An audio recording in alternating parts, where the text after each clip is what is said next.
Continuamos con nuestra reflexión de la historia de la espiritualidad. Habíamos hablado de la Reforma Carolingia, que ha aportado grandes elementos a la vida espiritual, tratando de poner cierto orden, cierta disciplina dentro de la vida tanto civil como eclesiástica.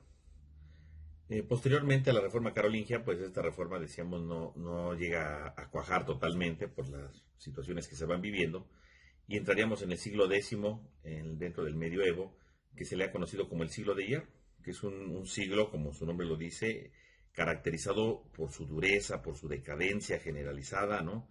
En cuanto a sus estructuras políticas, religiosas, sociales, ¿no? Que no permiten precisamente un crecimiento, ¿no?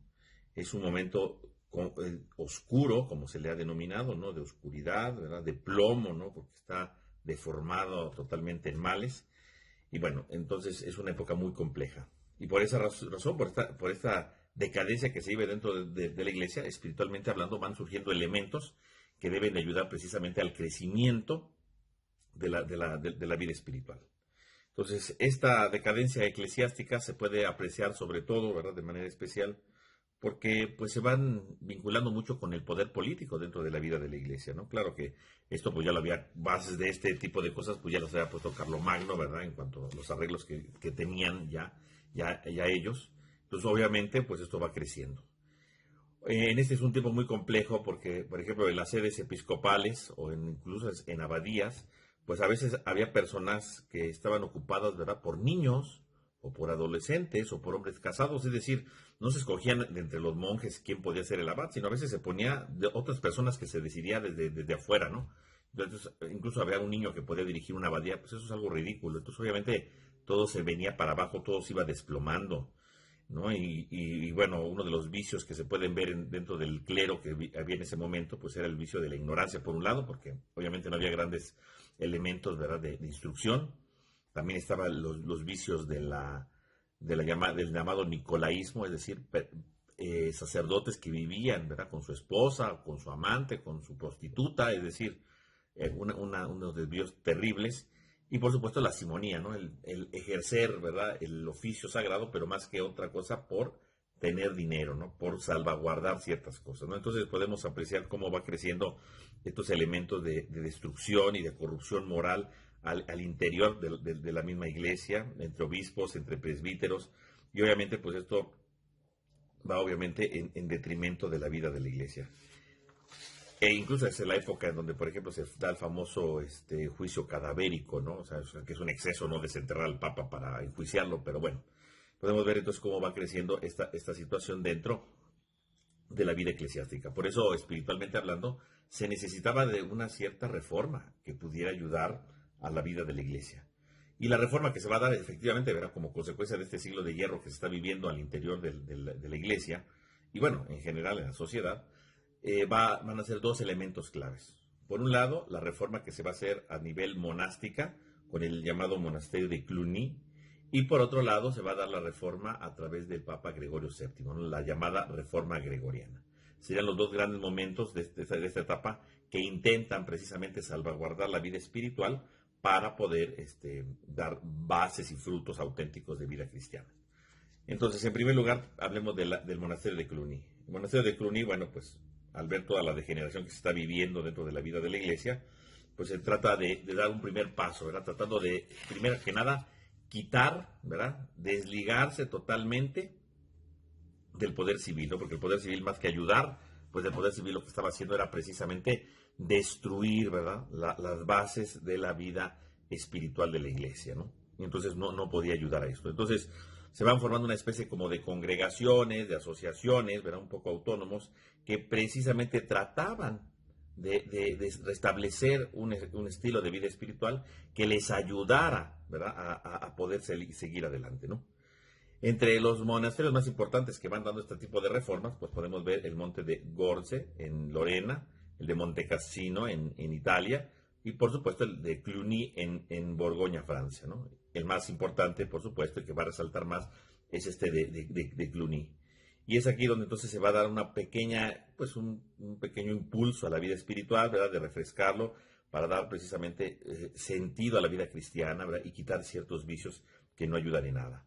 Ahora, una de las causas importantes para decir que sobre todo el de Cluny, ¿verdad?, va a tener toda esta fuerza espiritual para poder lograr esta reforma, pues es precisamente porque dentro del mismo monasterio de Cluny, por un lado, hubo abades que eran longevos, es decir, vivían mucho tiempo y habían sido santos, ¿no?, casi, ¿no? Como San Odón, ¿no?, San Mayolo, San Odilon, o sea, personajes que realmente supieron dirigir bien en su momento, ¿verdad?, durante este tiempo el monasterio, y por supuesto, pues, estando personas que realmente viven este espíritu de santidad y además que vivían más, pues se alargaba, ¿verdad? Y por lo tanto procuraban dar todo lo necesario para poder vivir esta experiencia, ¿no?, de santidad.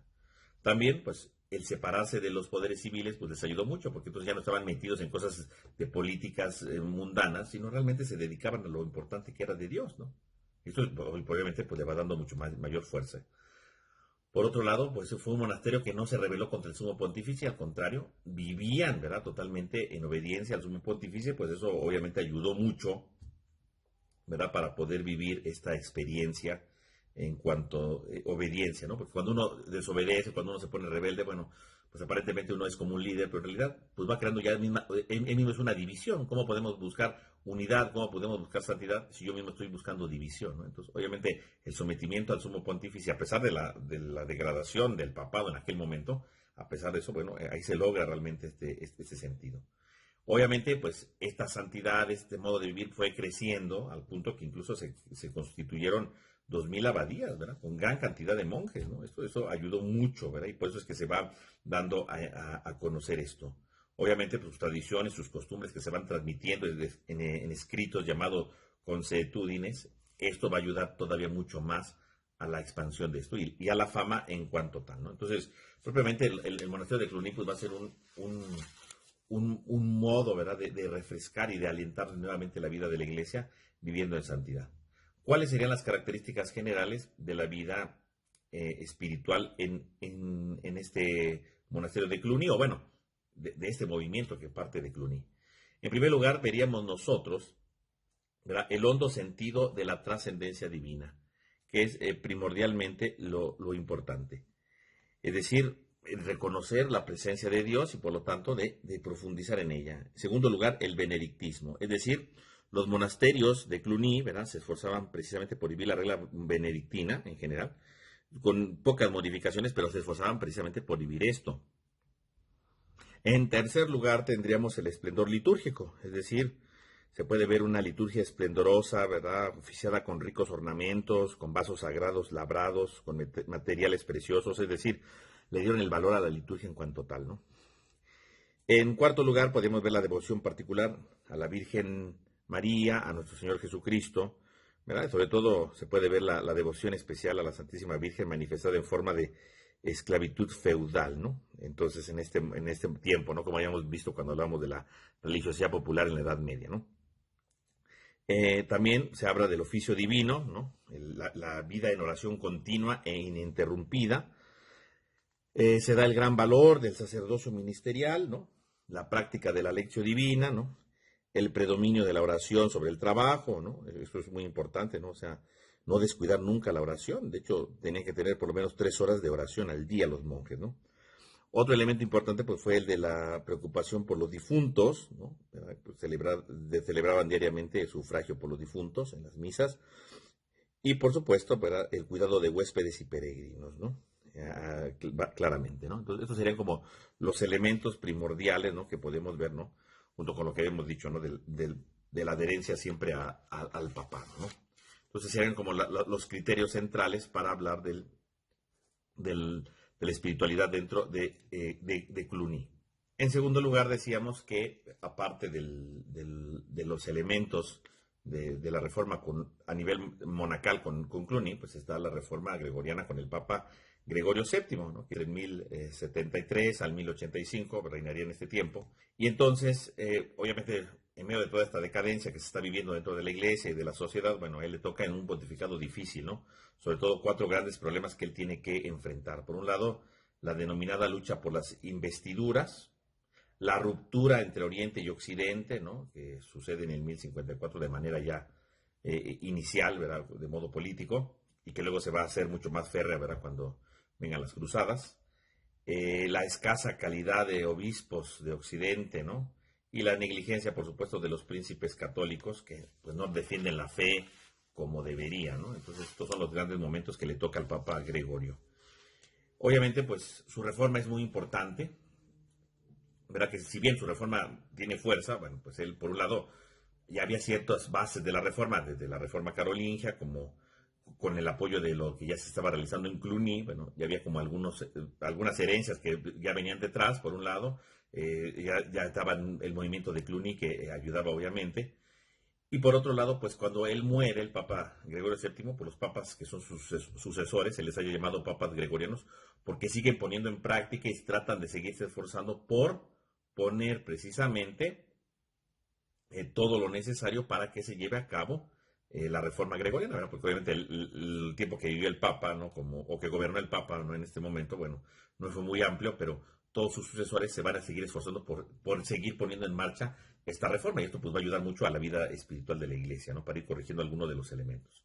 Si no en su totalidad, como siempre, ¿no? Pero sí pondría algunos elementos que pueden ayudar justamente a profundizar, ¿verdad? Y a este crecimiento, ¿no? Obviamente Gregorio VII pues, va a prohibir que los clérigos, ¿verdad?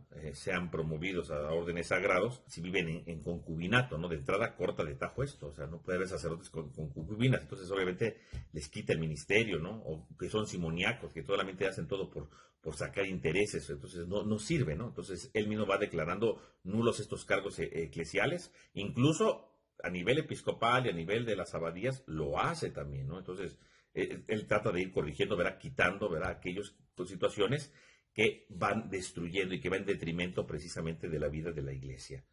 También, bueno, pues le toca, o decíamos, la situación de la lucha de las investiduras, ¿no? En donde obviamente es un episodio importante dentro de la vida de la iglesia, en donde se puede ver la emancipación de la iglesia respecto al poder civil, ¿no? O sea, ver que no es el gobierno, ¿verdad? No son los emperadores los que guían a la iglesia, porque por eso es la consecuencia de todo eso ha sido toda esta degradación. Entonces, por eso trata de verlo, ¿no? Incluso así el Papa Gregorio VII pues le toca enfrentarse contra el emperador Enrique IV de Alemania, ¿no? Entonces, donde lo excomulga, ¿no? Porque no obedece. O sea, es una lucha un poco política, ciertamente, pero es algo difícil que le toca vivir al Papa Gregorio, con el fin precisamente de ver pues, el lugar que le toca a la iglesia y de lo que tienen que ir haciendo los clérigos a fin de que realmente se viva en la santidad, ¿no? Como se debe de realizar, ¿no?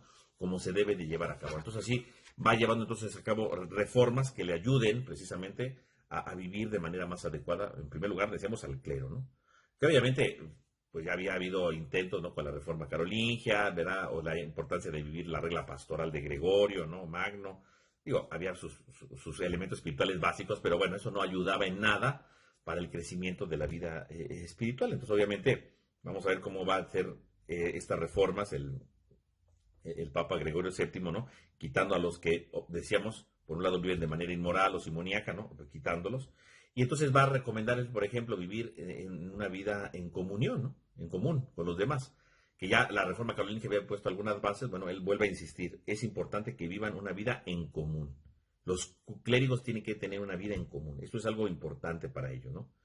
Y aquí es incluso donde se habla de una vida canónica, ¿no? De ahí van a venir los canónigos, ¿no? Van a surgir, ¿no? Que viven en comunidad, ¿no? Grupos sacerdotales que viven según una regla o según unos elementos, y entonces se forman los canónigos de entrada, ¿no? Es decir, grupo de sacerdotes que viven en común, ¿no? Claro que no son como los monjes, porque mientras que los monjes vivían en comunión en un monasterio para vivir entre ellos mismos, ayudarse entre ellos mismos, y a lo más a lo mejor recibir huéspedes, los canónigos, bueno, eran gente que vivían en común, pero a diferencia de los monjes, ellos estaban preocupados por la cura de almas, ¿no? Porque era lo que les correspondía. Vivían en común, ¿no? Vivían en algún lugar y atendían a la gente, ¿no? En la cura de almas, ¿no?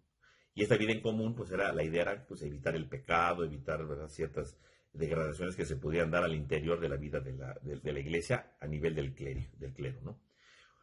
Existen entonces aquí, por ejemplo, lo que se llaman los canónigos seculares y los canónigos regulares. Los canónigos seculares, pues eran los que podían tener derecho a tener posesiones, y los canónigos regulares eran los que no tenían bienes particulares, ¿no? Depende su estilo de vida que ellos eligieran, ¿no?